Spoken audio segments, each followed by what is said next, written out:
Hello students, आज हम applied chemistry का अपना नेक्स्ट लेक्चर स्टार्ट कर रहे हैं।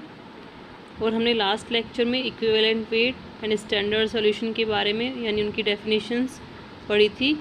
और इस लेक्चर में हम इक्विवेलेंट वेट को और विस्तार पूर्वक अध्ययन करेंगे।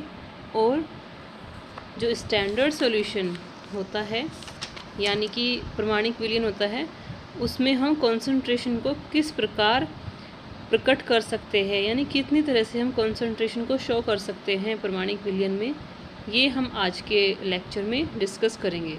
तो हमारे आज के टॉपिक हो जाएंगे equivalent weight, methods to find equivalent weight, यानी उसकी जो भी प्रायोगिक तरीके होंगे, प्रयोगात्मक तरीके। And next is representation of concentration in standard solution. तो चलिए स्टूडेंट, देखते हैं हम तुल्यांकी भार यानी इक्विवेलेंट वेट क्या होता है। तुल्यांकी भार की डेफिनेशन यानी परिभाषा हम लास्ट लेक्चर में लिख चुके थे शॉर्ट में करके। उसके बाद हम इसके आगे से पढ़ते हैं। नेक्स्ट, तुल्यांकी भार केवल एक तुलनात्मक संख्या होती है जो तत्व के किसी द्रव्यमान के अनुपात को प्रकट करती है। फॉर एग्जाम्पल, जैसे वाटर होता है H2O, वाटर का फॉर्मूला H2 होता है, सबको पता है। तो उसमें 2 हाइड्रोजन और 1 ऑक्सीजन का अणु आपस में संयोग करते हैं। तो यही उनका अनुपात, यानी कि वो किस रेशियो में प्रेजेंट है, 2 हाइड्रोजन के साथ में 1 ऑक्सीजन, तो यही अनुपात क्या प्रकट करता है, तुल्यांकी भार। यानी ये एक अनुपात को बताती है। इसकी कोई यूनिट यानी इकाई नहीं होती। अगर तत्व का तुल्यांकी भार ग्राम में प्रकट किया जाए तो उसे ग्राम तुल्यांकी भार कहते हैं। आगे देखते हैं, किसी तत्व का तुल्यांकी भार उसके यौगिक की संरचना पर निर्भर करता है। कोई तत्व किसी दूसरे तत्व से मिलकर एक से अधिक यौगिक बनाता है तो उसका तुल्यांकी भार भी भिन्न भिन्न होता है। जैसे इसका एग्जाम्पल हम देखेंगे, कार्बन जो होता है वह 2 तरह के ऑक्साइड बनाता है। नंबर 1 CO यानी कार्बन मोनोऑक्साइड, और ऐसे ही CO2 यानी कार्बन डाइऑक्साइड। तो जो CO होता है उसमें एक ही कार्बन है और एक ही ऑक्सीजन है, तो उसमें कार्बन का तुल्यांकी भार क्या हो जाएगा 6। जबकि CO2 में कार्बन का तुल्यांकी भार क्या होता है 3। इसको हम इस प्रकार हम कह सकते हैं कि तत्व का तुल्यांकी भार उसकी संयोजकता के अनुसार बदलता रहता है। और इसका परिवर्तन कैसे होता है, ये हम इस सूत्र से भी प्रकट कर सकते हैं जो नीचे लिखा हुआ है। परमाणु भार इज इक्वल टू तुल्यांकी भार इंटू संयोजकता। यानी परमाणु भार क्या होता है, तुल्यांकी भार और संयोजकता का मल्टीपल। तत्व का परमाणु भार तो निश्चित होता ही है, सबको पता है। परमाणु भार कभी चेंज नहीं होता, हर एक एलिमेंट का निश्चित होता है। लेकिन उसकी संयोजकता चेंज होती रहती है। वह कितने अलग एलिमेंट से बॉन्ड बनाता है यह उसकी संयोजकता पर निर्भर करता है।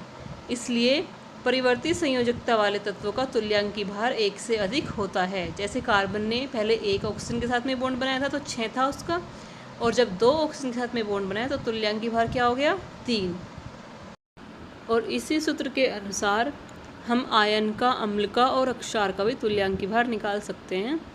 उनके अलग अलग सूत्र यानी फॉर्मूलाज होते हैं। जैसे कि आयन का तुल्यांकी भार बराबर आयन का द्रव्यमान अपॉन आयन की संयोजकता। आयन क्या होते हैं, आयन बेसिकली वे होते हैं जिनके ऊपर प्लस या माइनस चार्ज प्रेजेंट होता है। जैसे CO3-2, ऐसे ही जिनके ऊपर प्लस या माइनस चार्ज होगा वही आयन होंगे। उसके बाद आता है अम्ल का तुल्यांकी भार।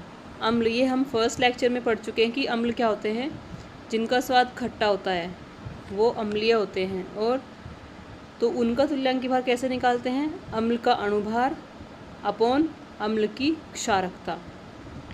फिर नेक्स्ट आता है क्षार का तुल्यांकी भार। क्षार का तुल्यांकी भार हम कैसे फाइंड करेंगे, क्षार का अणुभार अपॉन क्षार की अम्लता। क्षार यानी बेस का भी हम फर्स्ट लेक्चर में हम पढ़ चुके हैं वो क्या होते हैं। तो इस तरह से हम आयन का, अम्ल का और क्षार का, इन सब का तुल्यांकी भार निकाल सकते हैं। इसके बाद हमारा नेक्स्ट टॉपिक आता है तुल्यांकी भार ज्ञात करने की प्रयोगात्मक विधियाँ। यानी हम तुल्यांकी भार को हम थ्योरेटिकल तो फॉर्मूला जो हमने सूत्र लिखा है उनसे ज्ञात कर सकते हैं, लेकिन लैब में प्रयोग विधि के द्वारा कैसे ज्ञात कर सकते हैं, हम उन विधि को हम देखेंगे। तो तुल्यांकी भार ज्ञात करने की विधि मुख्य रूप से 2 होती हैं, जिसमें नंबर 1 होती है विस्थापन विधि और नंबर 2 संयोजन विधि। इनके बारे में हम अभी आगे डिटेल में पढ़ेंगे, इनका डायग्राम वगैरह देख करके। तुल्यांकी भार ज्ञात करने की सबसे पहले जो हम विधियाँ देखते हैं वो विस्थापन विधि होती है।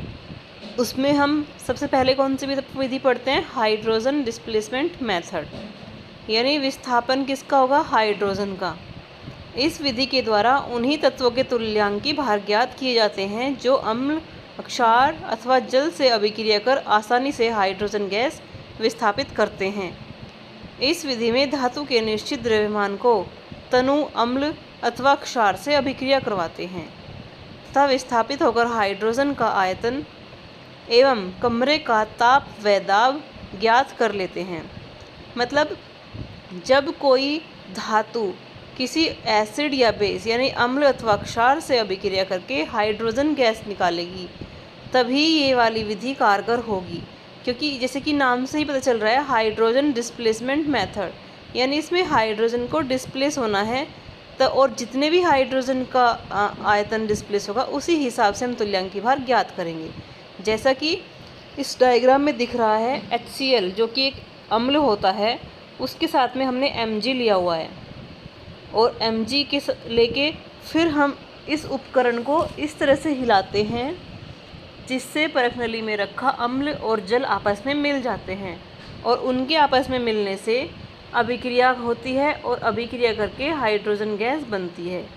और जब हाइड्रोजन गैस बनती है तो वो साथ वाली नली में इकट्ठी हो जाती है, जिससे उसका आयतन को हम ज्ञात करते हैं और आयतन ज्ञात करने के बाद उसके ताप व दाब के अनुसार ही हम यह अनुमान लगाते हैं कि दिए गए धातु का तुल्यांकी भार कितना होगा। इसके बाद विस्थापन विधियों में ही दूसरी विधि जो आती है वो है विद्युत अपघटन विधि यानी इलेक्ट्रोलाइसिस। यह विधि फैराडे के विद्युत अपघटन के दूसरे नियम पर आधारित होती है। और दूसरा नियम क्या होता है, यदि कई विद्युत अपघट्य के विलयन में विद्युत की समान मात्रा प्रवाहित की जाती है तो विभिन्न इलेक्ट्रोडों पर एकत्रित तत्वों के द्रव्यमान उनके रासायनिक तुल्यांकी भारों के अनुपात में होते हैं। इस विधि में 2 वोल्ट मीटर लेते हैं। 1 वोल्ट मीटर में CuSO4 सॉल्यूशन या हम कुछ भी यूज़ कर सकते हैं, CuSO4 की जगह AgNO3 भी कुछ भी यूज़ कर सकते हैं। और दूसरे में एक ऐसा अपघट्य लेते हैं जिसका हमें तुल्यांकी भार ज्ञात करना होता है और दोनों वोल्ट मीटर को हम श्रेणी क्रम में जोड़ देते हैं।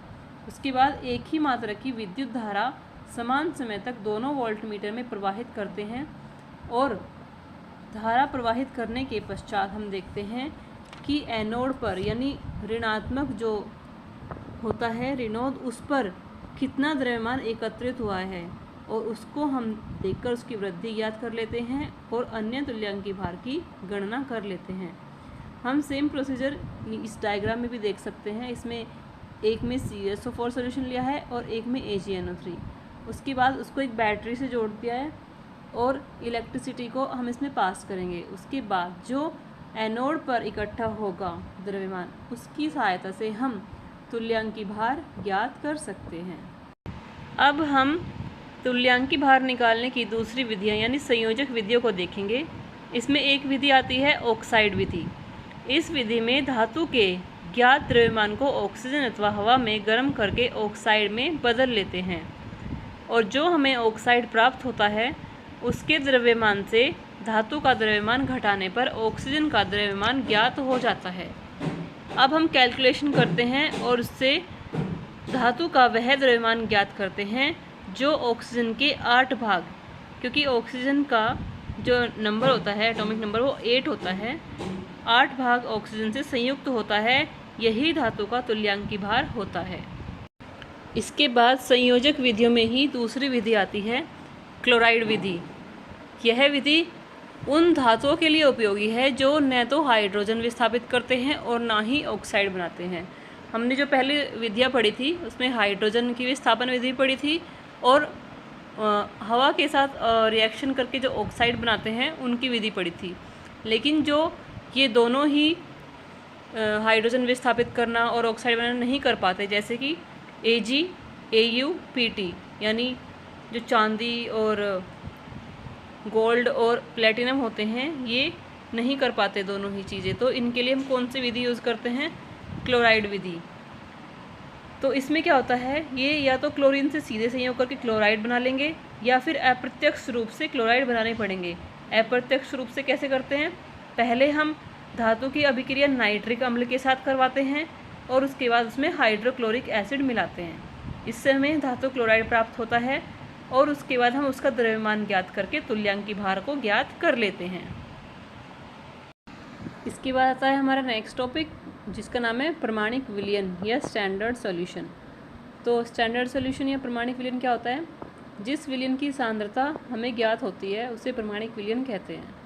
जैसे फॉर एग्जांपल HCl यानी हाइड्रोक्लोरिक अम्ल जो है उसका विलयन वो होता है जिसके प्रति लीटर में 36.5 ग्राम घुले होते हैं, तो वह प्रमाणिक विलयन कहलाएगा।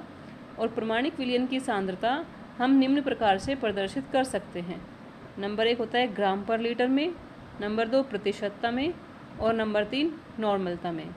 तो इस प्रकार स्टूडेंट्स हमने आज जो कुछ टॉपिक्स डिस्कस किए हैं इसको आप ध्यान से पढ़ेंगे।